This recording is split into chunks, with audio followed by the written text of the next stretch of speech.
Hello Mandela class, welcome to your fourth talk for writing lesson of this week. Today's learning objective is, can I identify and use the correct tenses? Before we move on to today's lesson, I just want to talk about some things that you fed back to me in the live session. Thank you to those of you who work really hard to think of what you've struggled with so that you can feed back to me in the live sessions, and then I can talk to you about what you've struggled with. So some of you just wanted to go over what a subordinate clause is. So if you remember in the previous video, we looked at an acronym, which was when we use the first letter of each word to make up another word to help us remember something. So to help us remember the subordinating conjunctions, we thought of the acronym I saw a wabub, and every single letter in I saw a wabub stands for a subordinating conjunction. Now, a subordinating conjunction adds more information to a main clause. We use the subordinating conjunction to make a subordinate clause, which comes either in the beginning of a sentence or at the end of a sentence, but it adds more information to the main clause. Now, a quick reminder that the main clause makes sense on its own and the subordinate clause does not make sense on its own. So, for example, it's raining today, so I'm going to use a sentence to do with rain. Miss Whelan said we couldn't go outside to play. Now I'm going to use a subordinate conjunction to add more information to that main clause. The main clause is Miss Whelan said we couldn't go outside to play because it is way too wet outside. So I use the subordinating conjunction because to add more information as to why we couldn't go outside to play. So let's move on to today's lesson. We're going to identify and use the correct tenses. So there are three tenses: the past tense, the present tense, and the future tense. We're going to be focusing on one of these tenses. Can you have a think? Which tense do you think we're going to be focusing on and why? What have we been learning about so far that gives you a clue as to which tense we will be focusing on? Pause the video and have a think.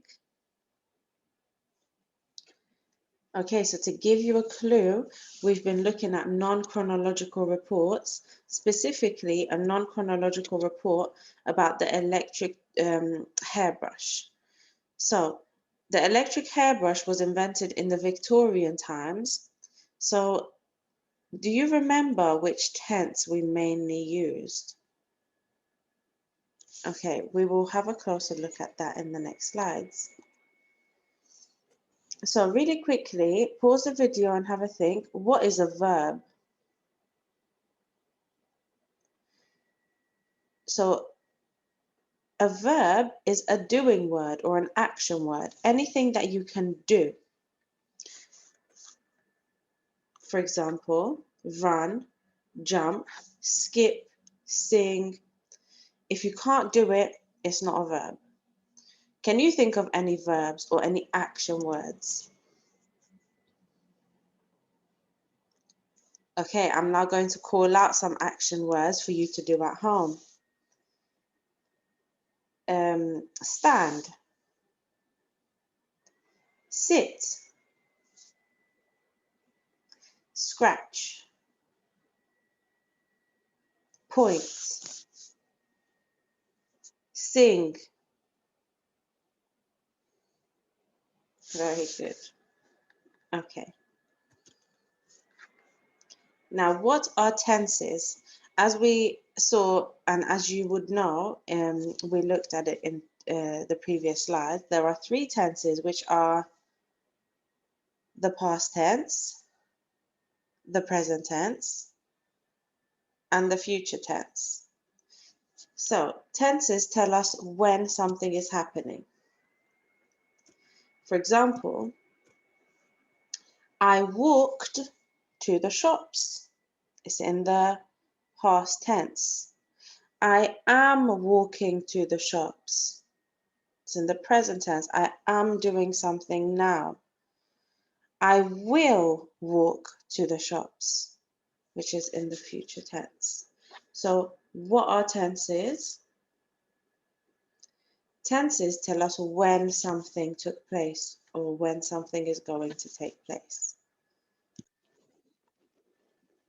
Okay, now I want you to pause the video and quickly go over the text map to try and identify which tense we are using in the text map.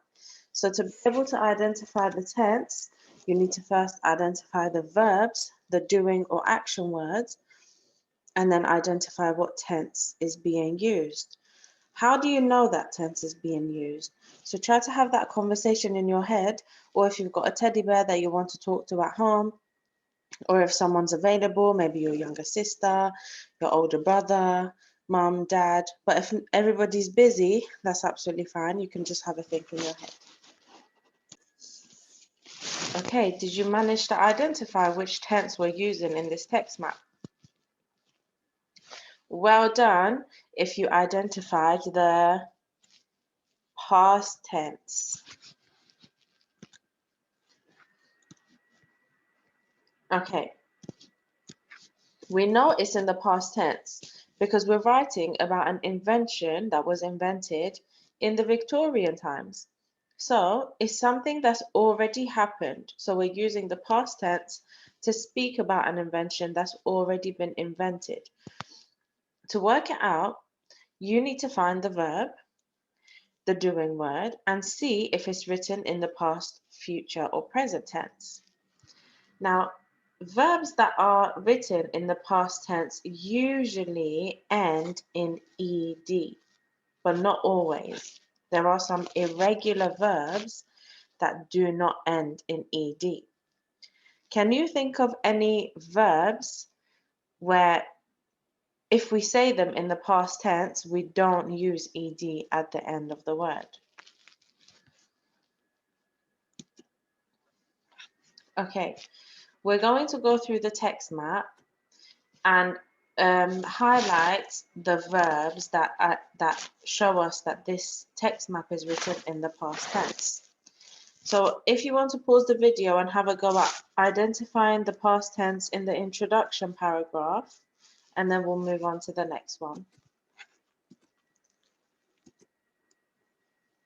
Okay, so give me sparkles as soon as I read a verb that's written in the past tense. The electric hairbrush was in fact a magnetic brush invented by Dr. George Scott.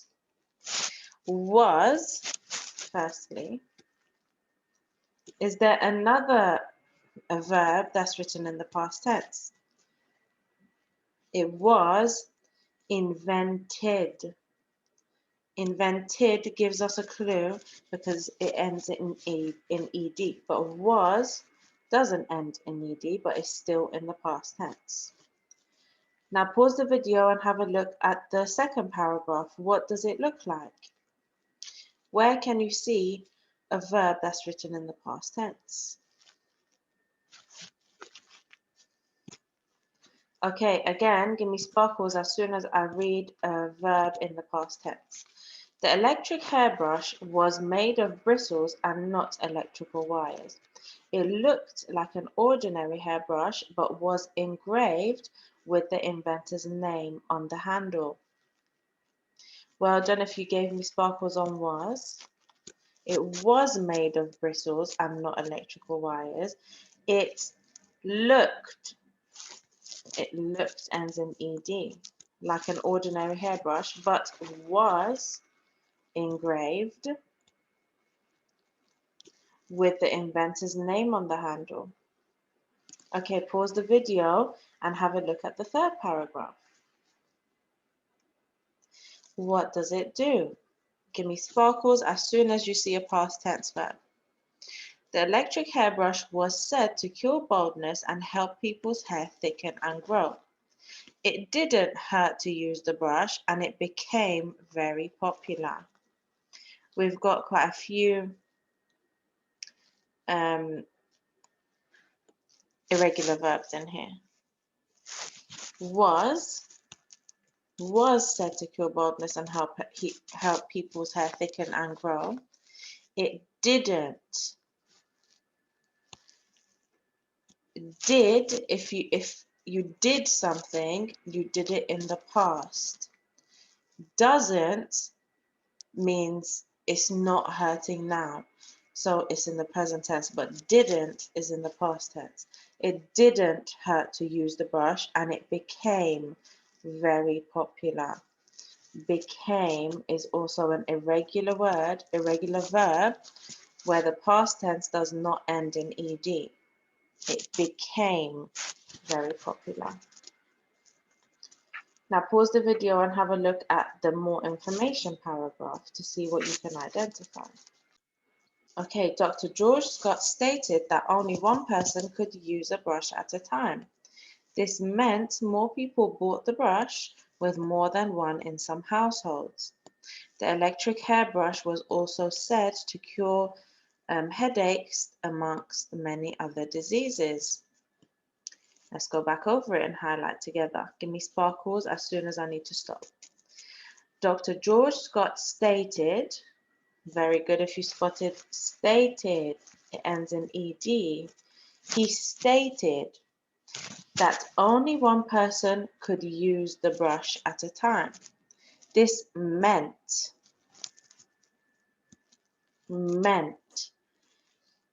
It's not saying this means, he's saying this meant, so it's in the past. This meant more people bought the brush. Bought is also in the past tense, with more than one in some households. The electric hairbrush was also said to cure headaches. Said is also a past tense verb, but the main one in this sentence, it was said to cure headaches, amongst many other diseases. Did you know the oldest hairbrush is 230 years old? So here we've just got a verb that's not written in the past tense because we're given a fact about hairbrushes now. So the oldest hairbrush is 230 years old. We can't say it was, because even the oldest hairbrush today is still 230 years old. So, as you can see, the verbs that we've used in a non-chronological report are written in the past tense. Why are they written in the past tense? Pause the video and have a think. They're written in the past tense because we're writing about something that has already happened.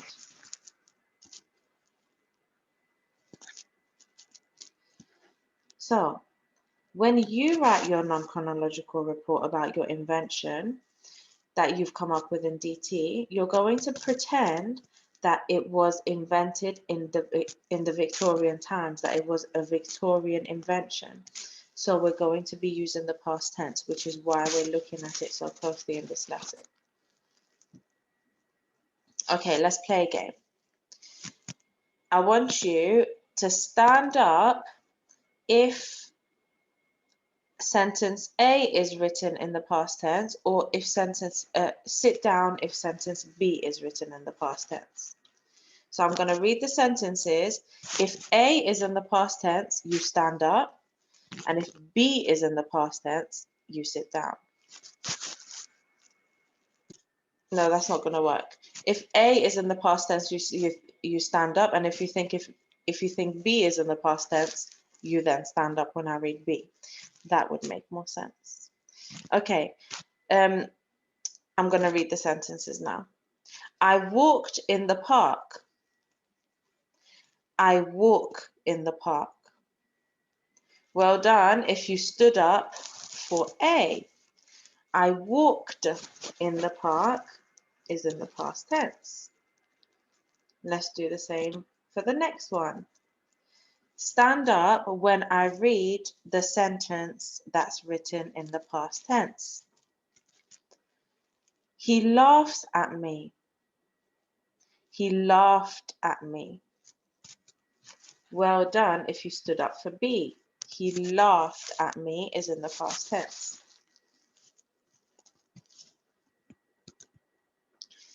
The iPad is touchscreen. The iPad was touchscreen. Well done if you stood up for B. Was is in the past tense. We're going to make it a little bit harder now. Now you'll be given sentences where two verbs are given, but you need to choose which one is written in the correct past tense. So the same verb is written in two different ways. Stand up if you think A is correct, or stand up if you think B is correct. I run to the shops. I ran to the shops. Well done if you stood up for B. Running is an irregular verb because the past tense does not end in ed. We say, I ran to the shops. That's the correct past tense. Stand up for A if you think is correct, or stand up for B. I bought some sweets. I buy some sweets. Well done if you stood up for A. Bought is also an irregular verb. I wrote a story. I writed a story. Well done if you spotted wrote is also an irregular verb. Okay, now I'm going to show you the activities that we've got for today. You're going to choose the one that is best for you. So if you have a go at number 1 and you feel like it's challenging enough for you, carry on with number 1. If you feel like you found it quite simple and you want to move on to number 2, or you want to start with number 2, that's absolutely fine. But if you start with activity number 2 and feel like you're struggling a little bit, go back to activity number 1, practice before you come to activity number 2. So for activity 1, you're going to write out these sentences and choose the correct past tense verb. So yesterday, I run or ran to the park. Remember, we want to identify the verb that's in the past tense. So when you're writing out your sentence, you are only writing one of these verbs, the correct one. And you've got a challenge where you still have to choose the correct verb. Activity 2 is where you write out the sentences that is written in the past tense. So you look at the two sentences and you choose the one that's already written in the past tense and you write it down. And then for the second part, you identify which sentence is correct. So you write down the sentence that is correct.